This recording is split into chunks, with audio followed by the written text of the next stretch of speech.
મિત્રો, આ વિડીયોમાં શ્રીમદ દેવી પુરાણનો અધ્યાય ચોથો સાંભળશું। નવરાત્રિના 9 દિવસ મા દુર્ગાની પૂજા આરાધના કરાય છે, માના મંત્ર જપ કરાય છે તથા દેવી પુરાણનો પાઠ કરવાથી જીવનમાં ભક્તિ અને મુક્તિ મળે છે। આ પુરાણ સાંભળવાથી વ્યક્તિ જો ગરીબ હોય તો ધનવાન બને છે, રોગી હોય તે સ્વસ્થ થાય છે।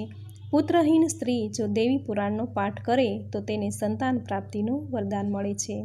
આ પુણ્ય કથા શ્રદ્ધાળુ શ્રોતાઓને રીતિ સિદ્ધિ આપે છે। એક દિવસ, અડધો દિવસ, 5 દિવસ કે ઘડીક વાર પણ જો ભગવતીની આ દિવ્ય કથા જે સાંભળે છે તે સાંભળનારની દુર્ગતિ અટકે છે। મનુષ્યને બધા જ યજ્ઞો, તીર્થ અને દાનનું ફળ દેવી ભાગવત પુરાણનો પાઠ એક જ વાર સાંભળવા માત્રથી જ તેને મળે છે। આથી જ નવરાત્રિના 9 દિવસ દરમિયાન પૂજા પાઠ મંત્ર જપ જો કંઈ ન થઈ શકે તો દેવી પુરાણ જરૂર સાંભળવું જોઈએ। જો તમારી પાસે સાંભળવાનો કે વાંચવાનો સમય ન હોય તો આ વિડીયો દ્વારા તમે તમારા કામકાજ કરતાં પણ આ પાઠ સાંભળી શકો છો। આ પાઠમાં મા અંબિકાના સ્વરૂપોનું વર્ણન કરેલું છે। મા અંબિકાએ આ જગતના રક્ષણ માટે જે અસુરોનો વધ કર્યો તે બધું જ ગૂઢ રહસ્યનું દેવી પુરાણમાં વર્ણન કરેલું છે। તો આ પાવન કથા નવરાત્રિમાં જરૂર સાંભળવી જોઈએ। તો મિત્રો, આ વિડીયોમાં દેવી પુરાણનો અધ્યાય ચોથો સાંભળી આજના દિવસને પાવન બનાવીએ। બોલો મા ભગવતીની જય। તો સાંભળીએ મહર્ષિ વેદવ્યાસકૃત દેવી ભાગવત પુરાણનો અધ્યાય ચોથો, શ્રી નર નારાયણની કથા। વ્યાસજી કહે, ધર્મ એ બ્રહ્માના દીકરા હતા અને તેણે દક્ષ પ્રજાપતિની 10 કન્યાઓની સાથે લગ્ન કર્યા હતા। આ ધર્મથી અનેક પુત્રો પેદા થયા। તે પુત્રોના નામ હરિ, કૃષ્ણ, નર અને નારાયણ રખાયા। હરિ અને કૃષ્ણએ યોગાભ્યાસ કર્યો તો નર અને નારાયણ હિમાલય પર્વત પર જઈને તપ જપ શરૂ કર્યા। અહીંના બદ્રિકાશ્રમ નામના વિખ્યાત સ્થળે રહ્યા। આ સ્થળે તેઓએ 1000 વર્ષ સુધી ઉત્તમ તપ કર્યું। એક તરફ તેણે તપ કર્યું તો બીજી તરફ ઇન્દ્રના મનમાં અદેખાઈ જાગી। તેણે નર અને નારાયણના તપમાં અડચણ ઊભી કરવા તેની પાસે પહોંચી ગયા અને કહેવા લાગ્યા, હે ઋષિઓ, તમારે વળી જોઈએ છે શું? તે આમ તપ કરવા બેઠા છો? હું તમને સૌથી ઉત્તમ વરદાન આપવા તૈયાર છું। ઇન્દ્રે આવી વાત વારંવાર નર નારાયણને કહી, પણ તેઓ તો જવાબ આપ્યા વિના પોતાના તપમાં લીન રહ્યા। તેણે ઇન્દ્રના પ્રશ્નનો સહેજ પણ જવાબ ન આપ્યો। ઇન્દ્રે એ પછી બીજો પાસો ફેંક્યો અને પોતાની મોહિની વડે અનેક જંગલી પ્રાણીઓનું સર્જન કરીને નર નારાયણને ડરાવવાનો પ્રયાસ કર્યો, પરંતુ ઇન્દ્રનો આ પાસો પણ નિષ્ફળ ગયો। હવે વધુ એક પાસો ફેંકતા ઇન્દ્રે કામદેવને બોલાવ્યા, સાથે સાથે વસંત ઋતુને બોલાવી। ઇન્દ્રના સૂચનથી વસંત આવી અને સાથે તમામ વૃક્ષો પર ફૂલ મહેકી ઉઠ્યા, ખીલી ઉઠ્યા। કોયલે વળી પોતાના મધુર ટહુકા ચાલુ કર્યા। ફૂલોની મસ્ત સુવાસ લઈને પવન બધે ઘુમરાઈ વળ્યો અને એનાથી ઋષિમુનિઓ ખળભળી ઉઠ્યા। એ પછી રંભા અને તિલોત્તમા જેવી અપ્સરાઓએ પોતાના કદમ આગળ માંડ્યા અને ઋષિમુનિઓના આશ્રમમાં પહોંચી ગઈ। ચારેય કોર પંખીઓની કલરવ, ભમરાઓનું ગુંજન, ઝરણાનું ખળ શરૂ થયું। અચાનક જે નર નારાયણ સમાધિમાં બેઠા હતા તેનો ભંગ થયો। તેની આંખો ખુલી તો નજર સામે જાણે એક બીજી જ દુનિયા ખડી થઈ ગઈ અને આથી જ નર અને નારાયણ બંને નવાઈમાં પડી ગયા। તે વખતે નારાયણે મનમાં એક જાતના અભિમાન સાથે વિચાર્યું કે આ બધાને અમારા તપમાં ભંગ થાય એ માટે મોકલ્યા છે। અમારે પણ એની સામે અમારા તપનો પ્રભાવ દેખાડવો જોઈએ, એ ખૂબ જરૂરી છે। આમ વિચારતા નારાયણે પોતાનો હાથ પોતાના સાથળ પર ફેરવ્યો, પછી પછાડ્યો અને ત્યાં તો એક ચમત્કાર થયો। એક સુંદર અને નામે ઉર્વશી એવી સ્ત્રી પેદા થઈ। એ સાથે અન્ય અનેક અપ્સરાઓ પણ કામદેવ સાથે આવી હતી, એટલી જ બીજી તેણે પેદા કરી। એ પછી સ્વર્ગવાળી અપ્સરાઓએ નર નારાયણની સામે જોતા કહ્યું કે અમે બધી મૂર્ખ બેવકૂફ સ્ત્રીઓએ આપની તપસ્યા અને ધૈર્યને જોઈ લીધું। અમોને નવાઈ લાગી છે કે આપ ભગવાન શ્રી હરિના અંશ અવતાર છો અને તેથી જ અમે આપની ગુનેગાર છીએ। અમોએ આપના તપમાં ભંગ પાડવાનો પ્રયાસ કર્યો તો પણ તમોએ ગુસ્સે થયા વગર અમને કોઈ પણ જાતની સજા આપી નહીં। આપ સાચે જ વિવેકી અને મહાપુરુષ છો। ત્યારે ભગવાન નારાયણે કહ્યું, માંગો, તમને તમારી ઈચ્છા મુજબનું હું વરદાન આપવા માંગુ છું। તમે બધીઓ ઉર્વશી સાથે સ્વર્ગમાં પ્રસ્થાન કરો. આ બાળાને હું તમોને ભેટ આપું છું. ત્યાં તો અપ્સરાઓ બોલી ઉઠી, હે દેવ, જો આપ અમોને ઈચ્છાવર આપવા માંગતા હો તો આપ અમારા સ્વામી બનો. અમો આજ વરદાન માંગીએ છીએ. અમે આપની સાથે રહીને આપની ખૂબ જ સેવા કરીશું. નારાયણે સામે કહ્યું, હે સુંદરીઓ, સુંદર આંખોવાળી તમો, અમોએ 1000 વર્ષ સુધી તપ કર્યું છે. અમે એનો શા માટે નાશ થવા દઈએ? અમને કોઈ કામની કે કોઈ સુખની જરા જેટલીએ આશા અપેક્ષા નથી. ત્યારે વળી અપ્સરાઓએ વાતનું ખંડન કરતા સામે કહ્યું કે તમો અમને તમામ રીતે સ્પર્શ સુખ આપવા માટે વચનબદ્ધ થવાની મહેરબાની કરો હે દેવ. હવે સાંભળશું પ્રહલાદ અને નારાયણ વચ્ચેનું યુદ્ધ. વ્યાસજી આગળ કહે, અપ્સરાઓની વાત સાંભળી ધર્મપુત્ર નારાયણ હવે શું કરવું એ અંગેની માનસિક ગળમથલમાં મુકાઈ ગયા. વિચારે ચડ્યા કે અહંકારના લીધે આવી સ્થિતિનું નિર્માણ થયું છે. મહાત્માઓ પણ આ સંસારના વૃક્ષને અહંકારનું મૂળ માને છે. તેઓ જાણે માનસિક રીતે મૂંઝવણ અનુભવવા લાગ્યા. પહેલાં હું અપ્સરાઓના સમાજ જોડે વાતો સંવાદોમાં ગૂંથાયો અને પછી ધર્મનો દુરુપયોગ કરીને નવી અપ્સરાઓ રચી. હવે આ બધાનું કરવું શું? મારે ક્રોધપૂર્વક તમામ સ્ત્રીઓને તજી દેવી જોઈએ. નારાયણે એક આવો વિચાર કર્યો અને એને એમ થયું પણ ખરું કે ક્રોધ એ તો માણસનો મોટામાં મોટો દુશ્મન છે. આ વિશ્વમાં કામ અને લોભથી પણ જો માનવીનો મોટામાં મોટો દુશ્મન હોય તો એ ક્રોધ છે. એ ભયંકર બળવાન શત્રુ છે. તે પોતાના જ શરીરને ધીમે ધીમે બાળે છે. માટે ક્રોધનો ત્યાગ કરો. નર કહે છે, નારાયણ, એક સમયે આપણામાં ક્રોધ અને અહંકાર જાગ્યા હતા અને એના કારણે જ દૈત્યોના રાજા પ્રહલાદ સાથે આપણું યુદ્ધ થયું હતું. દેવો 1000 વર્ષ સુધી લડ્યા. આપણને દુઃખ આવ્યું અને ભોગવવું પડ્યું. માટે મહેરબાની કરીને તમે ક્રોધનો ત્યાગ કરો. જન્મેજયે પૂછ્યું, નર નારાયણ સનાતન પરમ પુરુષ છે, તેને કશાની સ્પૃહા ન હતી, તો પછી એની અને પ્રહલાદ વચ્ચે ભયંકર યુદ્ધ કેમ થયું? વ્યાસજી કહે, હે રાજન, જ્યારે અતિ ભયાનક ભયંકર એવા હિરણ્યકશિપુનું અવસાન થતાં તેનો પુત્ર પ્રહલાદ ગાદી પર આવ્યો. આ દાનવરાજ પ્રહલાદ સાચા અર્થમાં બ્રાહ્મણો અને દેવતાઓના ઉપાસક હતા. એમની આ વાત છે. એકવાર મહાન તપસ્વી એવા ભૃગુપુત્ર ચ્યવનજી સ્નાન કરવા માટે નર્મદા નદીમાં ઉતરવા માંડ્યા. ત્યારે એક ભયાનક એવા વિષધર નાગે તેને પકડ્યા અને એને લઈને પાતાળમાં લઈ ગયો. આમ તો સાપનું ઝેર ચ્યવનજી પર પડ્યું, પરંતુ તેણે મનમાં ને મનમાં ભગવાન વિષ્ણુનું સ્મરણ કર્યું અને ત્યાં જ નાગનું ઝેર ઉતરી ગયું. સામે છેડે નાગ પણ ગભરાઈ જઈ અને મુનિને મુક્ત કરી દીધા. નાગ પણ મનમાં ને મનમાં ગભરાઈ ગયો. વિચારવા લાગ્યો, આ મુનિ તો એક મોટા તપસ્વી છે. ગુસ્સામાં આવી જઈને મને ક્યાંક શાપ ન આપી દે. એ પછી ચ્યવન મુનિ નાગ અને દેવતાના નગરમાં પ્રવેશીને ફરવા લાગ્યા અને એણે એમાં ધર્મવત્સલ્ય દૈત્યરાજ પ્રહલાદજીને જોયા. તેણે મુનિની પૂજા કરી અને પૂછ્યું, હે ભગવાન, આપ આકાશમાંથી પાતાળ નગરમાં કેવી રીતે આવ્યા? ચ્યવન મુનિએ દૈત્યરાજ પ્રહલાદના પ્રશ્નનો જવાબ આપતા કહ્યું કે રાજન, હું નાહવા માટે નર્મદાના પવિત્ર તીર્થમાં જળમાં ગયો હતો. ત્યારે નાગે મને પકડી લીધો અને એ મને અહીં સુધી ખેંચીને લાવ્યો. આમ આવી રીતે જ મને આપના દર્શન કરવાનો લહાવો મળ્યો. ચ્યવન મુનિની આવી વાત સાંભળતા જ પ્રહલાદ ખુશ થયા. તેણે ચ્યવન મુનિને અનેક જાતના તીર્થો વિશે સવાલ પૂછ્યો. ચ્યવન મુનિ રાજી રાજી થઈ ગયા. કહેવા લાગ્યા, જ્યારે ચ્યવન મુનિએ અતિ અગત્યની વાત પ્રહલાદને જણાવી. રાજન, જેમના મન, વચન અને શરીર પવિત્ર છે તેને દર ડગલે ડગલે પવિત્ર તીર્થ છે. જેના આચાર વિચાર પવિત્ર છે એના માટે સઘળું પવિત્ર છે અને એના આગમન માત્રથી જ બધું પવિત્ર બની જાય છે. તીર્થોમાં નૈમિષારણ્ય સર્વોત્તમ છે. ચક્રતીર્થ અને પુષ્કર પણ પવિત્ર તીર્થો છે. આ સિવાય પણ ઘણા તીર્થો પૃથ્વી પર આવેલા છે. તે બધાનો રાજન તને ક્યાં ઉલ્લેખ કરું, પણ તેમાંના થોડાક નામો મેં તને જણાવ્યા. ચ્યવન મુનિની વાત સાંભળ્યા બાદ પ્રહલાદે નૈમિષારણ્ય જવાની તૈયારી કરી અને થોડા દિવસ બાદ એ પોતાના દૈત્યો સાથે ત્યાં પહોંચીને સ્નાન કરી રાજી થયો.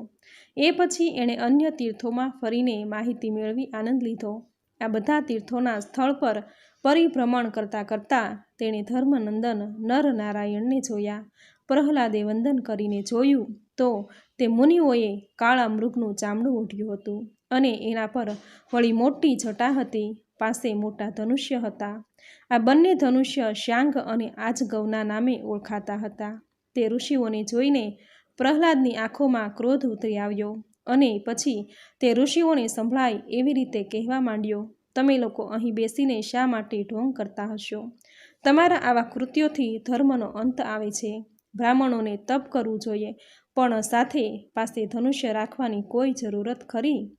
પ્રહલાદના આવા કઠોર અને ઉશ્કેરીજનક વિધાન સાંભળતા જ નારાયણે એનો જવાબ આપ્યો કે દૈત્યરાજ, આપ અમારા માટે તથા અમારા તપ માટે શું કામ ચિંતા કરો છો? અમે અમારી રીતે સમર્થ છીએ અને વળી આખું જગત જાણે છે કે અમે યુદ્ધ અને તપમાં શ્રેષ્ઠ છીએ, એમાં અમારું સામર્થ્ય છે. આ પ્રકારની વાત સાંભળતા પ્રહલાદે સામે ખંડન કરતા કહ્યું, હે તપસ્વીઓ, તમારે આટલું અભિમાન કરવું યોગ્ય નથી. મારું રાજ્ય હોય ત્યાં આવા પવિત્ર તીર્થોમાં આવું અધર્મનું આચરણ ચલાવી ન લઉં. વળી તમે કહો છો કે તમારી પાસે વળી એવી કઈ શક્તિ છે, કઈ તાકાત છે? જો એમ વિચારણામાં રાજતા હોય તો આવી જાઓ મારી સામે યુદ્ધ માટે, મને હરાવો. દૈત્યરાજ પ્રહલાદની આવા પ્રકારની વાતો સાંભળતા જ નારાયણ એકદમ રાતાપીળા થઈ ગયા અને તરત જ ઉશ્કેરાઈ જઈને પ્રહલાદ પર તીક્ષ્ણ બાણોનો વરસાદ શરૂ કર્યો. સામે છેડે પ્રહલાદ પણ પાછો પડે એવો ન હતો. તેણે સામેથી આવતા બાણો વચ્ચેથી જ કાપવા માંડ્યા. આ પ્રકારની લડાઈનો પ્રારંભ થતાં સ્વર્ગમાંથી ઇન્દ્ર સહિતના અનેક દેવો વિમાનમાં બેસીને નીચે ચાલુ થયેલી લડાઈ જોવા લાગ્યા. બંને પક્ષોથી સામસામે બાણ વર્ષા થતી હોવાને લીધે નીચેનું આખું આકાશ વિવિધ બાણોથી ભરાઈ ગયું હતું. કોઈ બાણ નાના હતા, કોઈ મોટા હતા. એક તરફ પ્રહલાદ બાણ છોડે તો નારાયણ કાપતા, તો વળી નારાયણ પોતાનું બાણ છોડે તો પ્રહલાદ વચ્ચેથી કાપતા. આ ભયાનક યુદ્ધને આજકાલ કરતાં 1 વર્ષ પૂરું થયું. એનો કોઈ અંત ન હતો, ન કોઈની હાર કે ન કોઈની જીત. ત્યારે ભગવાન વિષ્ણુનું આગમન થયું. દૈત્યરાજ પ્રહલાદે વિષ્ણુના ચરણમાં મસ્તક નમાવીને કહ્યું, હે માધવ, આ બંને મુનિઓની સાથે હું યુદ્ધ કરી રહ્યો છું, પરંતુ એમાં મારો વિજય શા માટે થતો નથી? એનું શું કારણ હોઈ શકે? ત્યારે ભગવાન વિષ્ણુ બોલ્યા, હે પ્રહલાદ, એમની સામે વિજય ક્યાંથી થાય?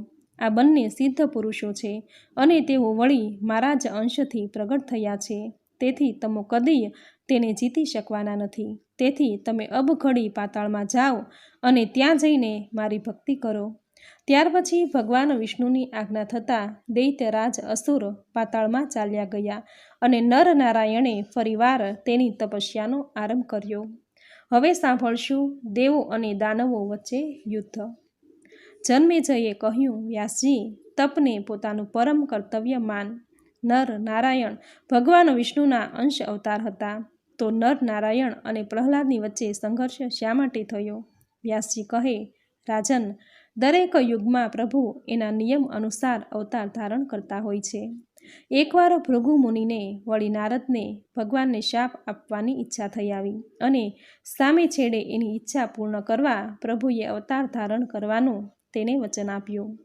ભૃગુ ઋષિએ શાપ આપ્યો. શા માટે આપ્યો તેનું કારણ હું તને સંભળાવું છું. જૂના સમયની વાત છે. હિરણ્યકશિપુ નામે એક રાજા થઈ ગયો. કશ્યપજી એના પિતા હતા. એ સમયે જ્યારે દેવ અને દાનવોની વચ્ચે યુદ્ધનો આરંભ થતાં જ જગતમાં જાણે એક મોટો ખળભળાટ મચી જતો. આવા એક યુદ્ધની વાત છે. હિરણ્યકશિપુના મરણ બાદ એનો પુત્ર પ્રહલાદ રાજા બન્યો. તેની સાથે ઇન્દ્રને યુદ્ધ થયું. બધા દેવોએ એક થઈને યુદ્ધ કરતા પ્રહલાદની હાર થઈ. ત્યારે એણે વિરોચનના પુત્ર બલિને ગાદી સોંપી અને પછી તપ કરવા માટે ગંધમાદન નામના પર્વત પર ચાલ્યા ગયા. આ તરફ બલિરાજા પણ ગાદી પર બેઠા કે દેવતાઓ સાથે એને પણ યુદ્ધ થયું. દેવાસુર સંગ્રામમાં ક્યાંક દૈત્યોનું પગલું ભારે બન્યું, ક્યાંક દેવોનું. એ વખતે ભગવાન વિષ્ણુએ ઇન્દ્રના સહાયકની ભૂમિકા કરી. વિષ્ણુએ દૈત્યોને રાજ્યમાંથી ભગાડી મૂક્યા. દૈત્યોની દેવોના હાથે હાર થતાં એ બધા શુક્રાચાર્યના શરણે ગયા. નમસ્કાર કરીને કહેવા લાગ્યા, હે બ્રહ્મદેવ, આપ ખૂબ શક્તિશાળી છો, છતાં અમારી સહાય કેમ કરતા નથી? ત્યારે શુક્રાચાર્ય મુનિ અત્યંત દયાળુ હતા. તેની શરણમાં આવેલા દૈત્યોને એણે કહ્યું, હે દૈત્યો, તમે ડરશો નહીં. મારી પાસે રહેલા મંત્ર અને દવાથી હું સતત સદાય તમારી સહાયતા કરતો રહીશ. તમે થોડીક રાહ જુઓ. હું હમણાં મંત્ર શક્તિ પ્રાપ્ત કરવા માટે ભગવાન શંકર પાસે જાઉં છું. ત્યારે દૈત્યોએ પોતાના મનમાં રહેલા ઉચાટ રજૂ કરતાં કહ્યું કે તમે જશો અને અમો વળી પ્રતીક્ષા કરીશું એ કેમ બનશે? અમે ત્યાં સુધી પૃથ્વી પર રહીશું કેમ કરીને? ત્યારે શુક્રાચાર્યએ દૈત્યોને એક ઉપાય બતાવતા કહ્યું કે હું ભગવાન શંકરની પાસેથી મંત્ર લઈને આવું ત્યાં સુધી તમે તપસ્વીઓના સમાગમાં રહો અને તપ કરો. એક તરફ બધા દૈત્યો તપસ્વીઓનો વેશ ધારણ કરીને કશ્યપજીના આશ્રમમાં આવી પહોંચ્યા તો શુક્રાચાર્ય કૈલાસ પર પહોંચી ગયા. તેણે ભગવાન શંકરજીને નમસ્કાર કર્યા.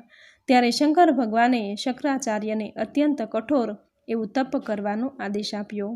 પૂરા 1000 વર્ષ સુધી આ તપ ઊંધા માથે અનાજના ફોતરાનો ધુમાડો સહન કરીને કરો તો તમારું કલ્યાણ થશે. આમ ઉપાય મળ્યો. જો કે એ ખૂબ જ કઠોર ઉપાય હતો. શુક્રાચાર્ય તે શ્રેષ્ઠ તપનો આરંભ કર્યો. માત્ર ધુમાડાને આહાર માનીને લેવા માંડ્યો. આ બાજુ શસ્ત્રો માથે સાથે આવેલા દેવોને જોતાં જ દાનવો ભય પામી ઉઠ્યા. બધા વળી પાછા શુક્રાચાર્યની શરણમાં ગયા. આ વખતે તેમની માતાજીનું શરણ લીધું.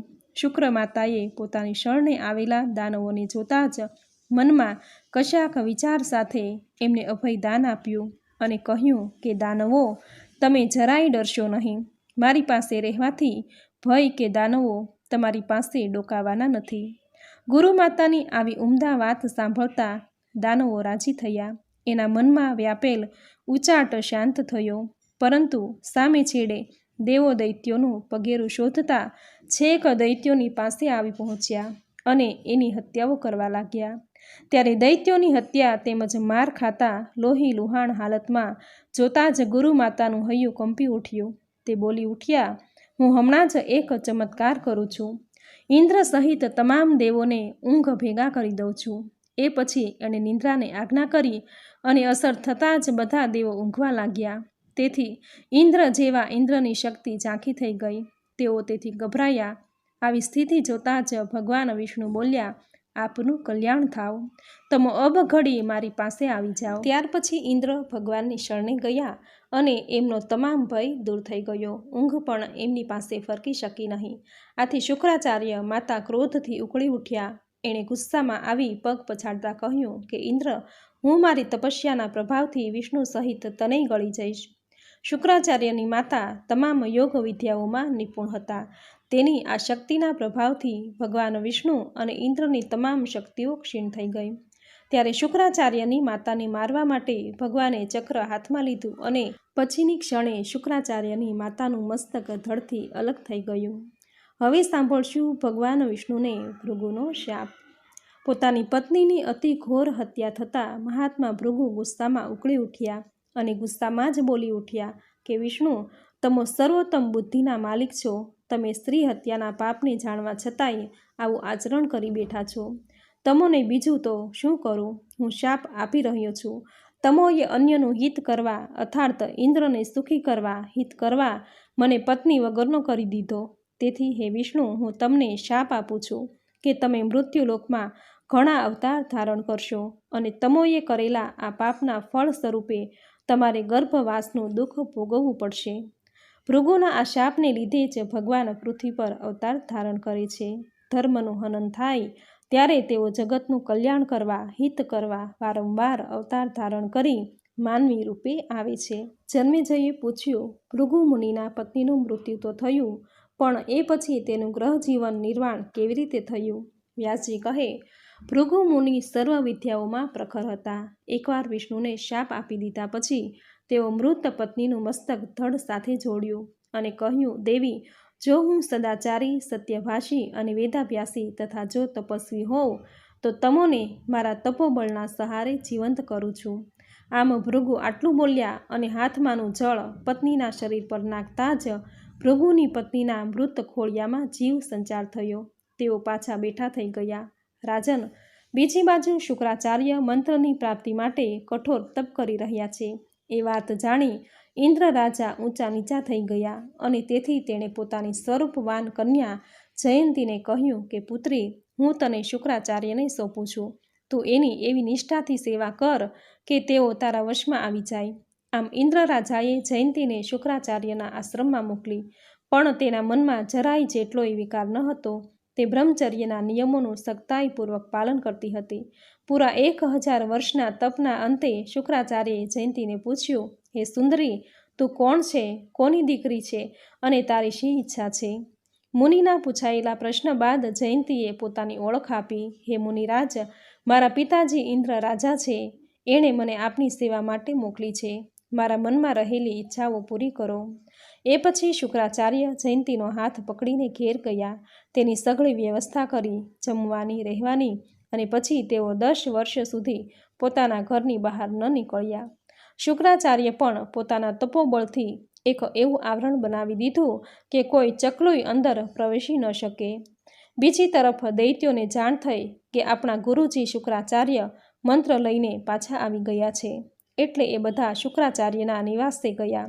પણ શુક્રાચાર્યે પોતાની આસપાસ એવું આવરણ રચાવી દીધું હતું કે કોઈ દૈત્ય એને જોઈ ન શક્યો. વળી એ વખતે શુક્રાચાર્ય જયંતીની સાથે હતા. બધા દૈત્યો ઉદાસ થયા. વળી તેઓ બધા દેવોના ભયથી ગભરાયેલા તો હતા જ. તે સમયે ઇન્દ્રે પોતાના ગુરુ બૃહસ્પતિને જઈને કહ્યું, હે મુનિ, અત્યારે તમો કોઈ રમત રમીને તમામ દાનવોને કોઈ માયાવી અસર કરીને ફસાવો. એ પછી દેવોના ગુરુ બૃહસ્પતિ પોતે જ શુક્રાચાર્યનું રૂપ ધારણ કરીને દૈત્યોની નજીક ગયા.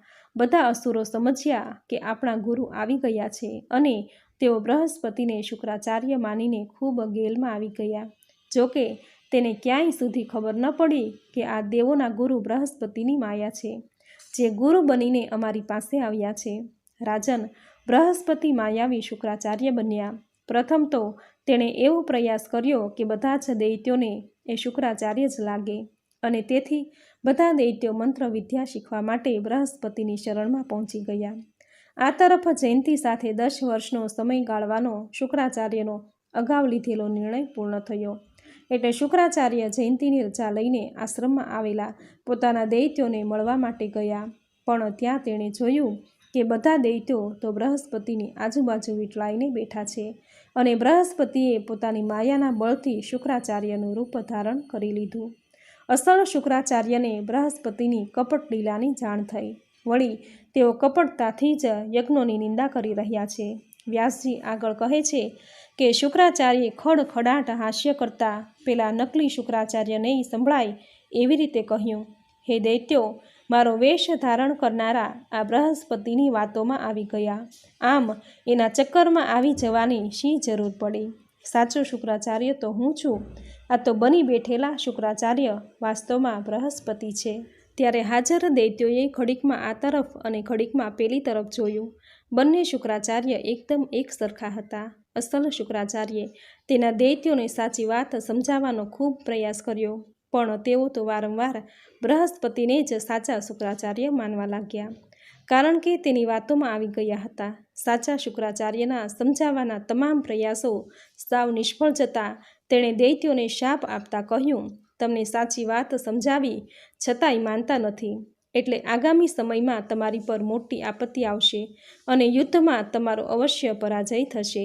આમ કહી સાચા શુક્રાચાર્ય ગુસ્સામાં પગ પછાડતા ત્યાંથી નીકળી ગયા. સામે છેડે બૃહસ્પતિમાંથી શુક્રાચાર્ય બનેલા એ ગુરુ ત્યાં રહ્યા. એમને એ સમય દરમિયાન ખૂબ સાવધાની રાખી. જોકે એને જ્યારે જાણ થઈ કે શુક્રાચાર્ય તો દૈત્યોને શાપ આપીને ચાલ્યા ગયા છે, ત્યારે મનમાં રાજી થતાં ત્યાંથી નીકળ્યા અને પોતાનું બૃહસ્પતિનું અસલી રૂપ ધારણ કરી લીધું, અને ત્યાંથી સીધા ઇન્દ્ર પાસે જઈ બોલ્યા, મેં તમારું કાર્ય પૂર્ણ કર્યું છે. શુક્રાચાર્યે દૈત્યોને શાપ આપ્યો હોય તેઓ નિરાધાર બન્યા છે. બધા દેવો ભેગા થઈને જોરદાર યુદ્ધની તૈયારી કરો. બૃહસ્પતિની વાત સાંભળતા જ ઇન્દ્ર અત્યંત રાજી થયો. બધા દેવો યુદ્ધ માટે જુસ્સાથી તૈયાર થયા. દૈત્યોએ આ સમાચાર જાણતા જ ફફડી ઉઠ્યા. તેને થયું, આવી સ્થિતિમાં ગુરુ શુક્રાચાર્યજીને રાજી કેમ કરવા? છતાંય સૌ દૈત્યો શુક્રાચાર્યની પાસે ગયા. બધા ભયથી ધ્રુજતા હતા, છતાંય પોતાના ગુરુના ચરણોમાં માથું નમાવી ચૂપચાપ ઊભા રહી ગયા. એ વખતે શુક્રાચાર્યની આંખો ક્રોધથી રાતી પીળી થઈ ગઈ. તેણે પોતાના દૈત્યોને સમજાવ્યા કે મેં તમોને બનાવટી શુક્રાચાર્યથી બચી જવા માટે કહ્યું હતું, પણ તમો કોઈ માન્યા નહીં.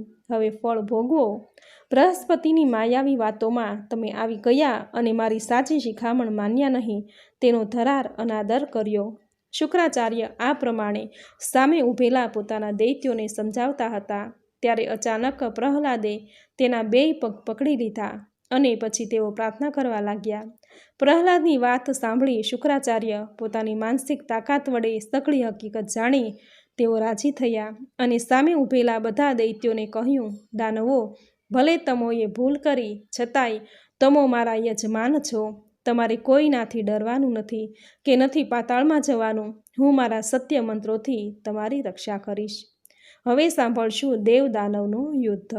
વ્યાસજી કહે છે, હે રાજન, ગમે તેવા શક્તિશાળી દુશ્મનને પણ મારવાની તાકાત પ્રહલાદમાં હતી. દાનવો દ્વારા ઉત્તેજિત કરવામાં આવતા પ્રહલાદ દાનવ સેનામાં સેનાપતિ બન્યા. તેઓ ત્યાંથી યુદ્ધભૂમિ પર પહોંચી ગયા અને એમણે યુદ્ધભૂમિ પર હાજર દેવોને લલકાર્યા. યુદ્ધભૂમિ પર દાનવોને આવેલા જોઈને જંગ શરૂ થયો. દેવો તરફથી ઇન્દ્ર અને દાનવો તરફથી પ્રહલાદ વચ્ચે ભારે લડાઈ થઈ. આ યુદ્ધ પૂરા 100 વર્ષ સુધી ચાલ્યું. આ યુદ્ધમાં દાનવોનો વિજય થયો. દેવો હાર્યા. એ પછી બૃહસ્પતિ દેવોના ગુરુએ ઇન્દ્રને દેવી ભગવતીનું ચિંતન કરવાનું કહેતા ઇન્દ્રે ચિંતન કર્યું. આ ભગવતી તો સઘળા દુઃખોનો નાશ કરનારી છે. ઇન્દ્રએ ભગવતી દેવીની સ્તુતિ કરી. ઇન્દ્રની સ્તુતિથી દેવી ભગવતી તરત જ સિંહ પર આરૂઢ થઈને પ્રગટ થયા. તેના 4 હાથોમાં વિવિધ આયુધો હતા. શંખ, ચક્ર, ગદા, પદ્મ હતા. તેણે દેવતાઓને કહ્યું, દેવો, તમે નિર્ભય થઈ જાઓ. હું અવશ્ય તમારું કલ્યાણ કરવા આવીશ. પ્રહલાદ ભગવાન વિષ્ણુના ભક્ત હતા અને તેઓ વળી પરોપકારનું રહસ્ય પણ જાણતા હતા. તેઓ હાથ જોડીને જગદંબિકાની સ્તુતિ કરવા લાગ્યા. હે જગદંબિકા, આપ આખા જગતના એકમાત્ર શાસક છો. અમે બધા દાનવો આપની શરણમાં આવ્યા છીએ. અમારો ત્યાગ કરો કે પછી અમારી રક્ષા કરો. શ્રીદેવી કહે, હે દાનવો, તમે બધા નિર્ભય અને ક્રોધ છોડીને પાતાળમાં જાઓ. ત્યાં રહેવાની વ્યવસ્થા કરી લો. ભગવતી દેવીની વાત સાંભળતા જ ઘણા બધા દૈત્યોએ વાતને અનુમોદન આપ્યું અને પછી દેવીના ચરણોમાં મસ્તક ઝુકાવીને પાતાળ તરફ જતા રસ્તો પકડી લીધો. એ સમયે દેવો અને દાનવોનો અરસપરસના વેરઝેરને છોડી દીધા અને સુખેથી પોતાનો સમય પસાર કરવા માંડ્યો. વ્યાસજી કહે છે, જે ભાગ્યશાળી વ્યક્તિ આ કથાને કહે અથવા સાંભળે તે તેના બધા જ દુઃખો દૂર થાય છે અને એ વ્યક્તિ પરમ ગતિને પામે છે. હવે સાંભળશું ભગવાનના વિવિધ અવતારો. જન્મેજયે પૂછ્યું, મુનિવર, ભગવાન વિષ્ણુએ ભૃગુ મુનિનો શાપ નિવારવા માટે કઈ રીતે એણે અવતાર લીધો? વ્યાસજી કહે, હે રાજન, જે મન્વંતર અને યુગમાં શ્રીહરિના જે અવતારો થયા છે એ બધાય અવતારોની કથા હું તમને કહું છું, તે તમે સાંભળો. રાજન, ચાક્ષુષ મન્વંતરમાં ભગવાન શ્રીહરિનો અવતાર ધર્માવતારમાં થયો હતો અને ધર્મ નામના બ્રાહ્મણને ત્યાં પુત્ર રૂપે નર અને નારાયણ તરીકે પ્રસિદ્ધ થયા. વૈવત્સ મન્વંતરના બીજા યુગમાં અત્રિ મુનિના પુત્ર થઈને ભગવાન પૃથ્વી પર આવ્યા. તે ભગવાન દત્તાત્રેય નામે ઓળખાયા. દેવતાઓનું કાર્ય પાર પાડવા માટે ચોથા યુગમાં નૃસિંહ અવતાર રૂપે ભગવાનનું આગમન થયું. શ્રેષ્ઠ એવા ત્રેતા યુગમાં ભગવાન શ્રી હરિએ બલિરાજાને શિક્ષા આપવા માટે કશ્યપ મુનિના ઘેરે વામન અવતાર લીધો અને આ પૃથ્વીને પવિત્ર કરી 19મા ત્રેતા યુગમાં ભગવાન શ્રી હરિએ પરશુરામ નામે જન્મ લીધો. રાજન, ત્રેતા યુગમાં ભગવાન રામનો રામ અવતાર થયો. ભગવાન શ્રી હરિનો અંશ અવતાર જે મહાપરાક્રમી નર નારાયણ રૂપે આ પૃથ્વી પર થયો હતો, તે જ ભગવાન 28મા યુગ દ્વાપરમાં ફરીથી અવતાર રૂપે આવ્યા. ત્યારે નર અને અર્જુન અને નારાયણ એટલે શ્રી કૃષ્ણ, આ પ્રમાણે દરેક યુગમાં ભગવાનના અવતારો થયા. તે બધા પ્રકૃતિના આદેશ પ્રમાણેના હતા, કારણ કે સમસ્ત 3 લોક તે દેવીને આધીન છે. જન્મેજયે પૂછ્યું, મુનિરાજ, આપે અગાઉ અમોને જણાવ્યું હતું કે નારાયણના આશ્રમ પર જે બધી અપસરાઓ આવી હતી અને એ બધી અપસરાઓએ માંગણી કરી હતી કે તમો અમારા સ્વામી બની જાઓ, ત્યારે નારાયણે એ બાબતે પોતાને શ્રી પ્રતિક્રિયા આપી હતી. વ્યાસજી કહે છે, કે અપસરાઓની આવી માંગણી બાદ નારાયણ મુનિ ગુસ્સે ભરાઈને તેને શાપ આપવાની તૈયારીમાં જ હતા. ત્યારે નરે એમને રોક્યા. તેથી નારાયણનો ગુસ્સો ઓછો થઈ ગયો. કહો ને કે શાપ આપતા અટકી ગયા. તેણે પોતાને પતિ તરીકે સ્વીકારવા તૈયાર થયેલી અપસરાઓને કહ્યું કે અમે બંને ભાઈઓએ આજીવન લગ્ન નહીં કરવાનું વ્રત લીધું છે. તેથી તમે બધી એક સાથે સ્વર્ગમાં જાઓ. હું તમને એક વચન આપું છું કે આ જન્મમાં નહીં, આવતા જન્મે તમારો પતિ બનીશ. હું આજથી 28મા યુગના ત્રાપર યુગમાં પૃથ્વી પર અવતાર ધારણ કરીશ. ત્યારે તમે બધી એક સાથે મારી પત્નીઓ બનશો. આ પછી બધી અપસરાઓ હૈયે એક જાતની ટાઢક વળી અને સ્વર્ગમાં ગઈ. ઇન્દ્રને બધી વાત કરી. ઇન્દ્રે નારાયણ મુનિની ધીરજ અને તપોબળના વખાણ કર્યા. એ પછી દેવરાજ ઇન્દ્ર પોતાના કાર્યમાં જોતરાઈ ગયા. તો સામે છેડે ધર્માત્મા નારાયણે અતૂટ તપસ્યાઓ આરંભ કરી. આ નર અને નારાયણ પૃથ્વી પરનો ભાર દૂર કરવા અર્જુન અને કૃષ્ણ રૂપે પૃથ્વી પર અવતાર ધારણ કરીને આવ્યા અને દુષ્ટ તત્વોનો સંહાર કરવા લાગ્યા. એ પછી રાજા જન્મેજયે બધા જ સંશયોનું નિવારણ કરવા શ્રી કૃષ્ણ અવતારની કથા કહેવાની ભગવાન વેદવ્યાસને નમ્ર પ્રાર્થના કરી. હવે સાંભળશું શ્રી કૃષ્ણની કથા. જન્મેજય વ્યાસજીને શ્રી કૃષ્ણ અવતાર સંબંધી અનેક જાતના પ્રશ્નો પૂછીને તે વિશેની જાણકારી આપવા જણાવે છે. આ ઉપરાંત શ્રી કૃષ્ણ, પાંડવો, તેના પિતા પરીક્ષિત વગેરે વિશે પૂછે છે. ત્યારે વ્યાસજી ખુલાસો કરે છે. વ્યાસજી કહે છે, જન્મેજય, પૃથ્વીનો ભાર ઓછો કરવો એ તો એક બહાનું હતું. યોગ માયાની ઈચ્છાથી ભગવાન વિષ્ણુ પૃથ્વી પર પ્રગટ થયા. પ્રાચીન કાળની એક કથા પ્રમાણે યમુના નદીના કિનારે મધુવન નામનું એક વન હતું. ત્યાં યયાતિના વંશમાં શૂરસેન નામે એક રાજા થઈ ગયા. તેને ત્યાં રહેલી બધી સંપત્તિ ભોગવવાનો એક સરસ અવસર મળ્યો. વરુણના શાપથી કશ્યપ મુનિ યદુકુળમાં શૂરસેનના બીજા પુત્રના રૂપમાં આવ્યા. તેનું નામ વાસુદેવ હતું અને એ સમયે વળી મથુરા ખાતે ઉગ્રસેન રાજા હતા. તેના તમામ પુત્રોમાં સૌથી મોટા પુત્રનું નામ કંસ હતું. વરુણે વળી અદિતિને પણ શાપ આપ્યો હતો. તેથી એ પણ કશ્યપની પાછળ પાછળ પૃથ્વી પર પધાર્યા. તેઓ દેવકના પુત્રી થયા અને તેનું નામ દેવકી પડ્યું. મહાત્મા દેવકે પોતાની પુત્રી દેવકીના લગ્ન વસુદેવ સાથે કર્યા. તેના પુત્રના રૂપમાં શ્રી કૃષ્ણનો જન્મ થયો. શ્રી કૃષ્ણ ભગવાને પૃથ્વી પર અવતાર ધારણ કરીને કંસ જેવા મહાબલી રાક્ષસનો વધ કરીને પૃથ્વી પરનો ભાર હળવો કર્યો. શ્રી કૃષ્ણ ભગવાને વળી દ્વારિકા નગરી પણ વસાવી હતી. આ પ્રમાણે દેવી ભાગવત પુરાણનો અધ્યાય 4 અહીં સમાપ્ત થાય છે. બોલો મા ભગવતીની જય. બોલો મા નવદુર્ગાની જય. તો મિત્રો, આપણે સાંભળ્યો દેવી ભાગવત પુરાણનો અધ્યાય 4. મિત્રો, નવરાત્રિના 9 દિવસમાં નવદુર્ગાની પૂજા આરાધના થાય છે. મા દુર્ગા એ દુર્ગુણ નાશિની છે. મા દુર્ગાની પૂજા આરાધના કરવાથી, દેવી ભાગવત પુરાણના પાઠ કરવાથી વ્યક્તિને ભક્તિ અને મુક્તિ મળે છે. સુખ, શાંતિ, યશ, કીર્તિ, ધન, વૈભવ, સંતતિ અને સંપત્તિની પ્રાપ્તિ થાય છે. આ 9 દિવસ મા દુર્ગાની પૂજા આરાધના કરવાથી વ્યક્તિના કઠિનમાં કઠિન કાર્ય પણ સરળ બની જાય છે. મા ભગવતીને પ્રસન્ન કરવા માટે જે ભક્તો આ 9 દિવસ દેવી પુરાણના પાઠ કરે છે કે સાંભળે છે કે વાંચે છે, તેના જીવનમાં સુખ, શાંતિ, સમૃદ્ધિની પ્રાપ્તિ થાય છે. માની અપાર કૃપા પ્રાપ્ત થાય છે. જો તમારી પાસે પાઠ કરવાનો, સાંભળવાનો સમય ન હોય તો આ વિડીયો દ્વારા તમે સાંભળી શકો છો. તો મિત્રો, આ વિડીયોમાં શ્રી દેવી પુરાણનો અધ્યાય 4 તમે પૂરી શ્રદ્ધાથી સાંભળ્યો. જે સાંભળવાનું પુણ્ય ફળ તમને જરૂર પ્રાપ્ત થશે.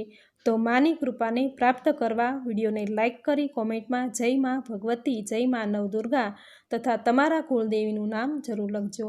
ચેનલ પર નવા છો તો ચેનલ સબસ્ક્રાઈબ કરી બાજુમાં બેલ આઇકોન પ્રેસ કરી દેજો, જેથી આપણા આવતા દરેક નવા વિડીયોની નોટિફિકેશન તમને મળતી રહે.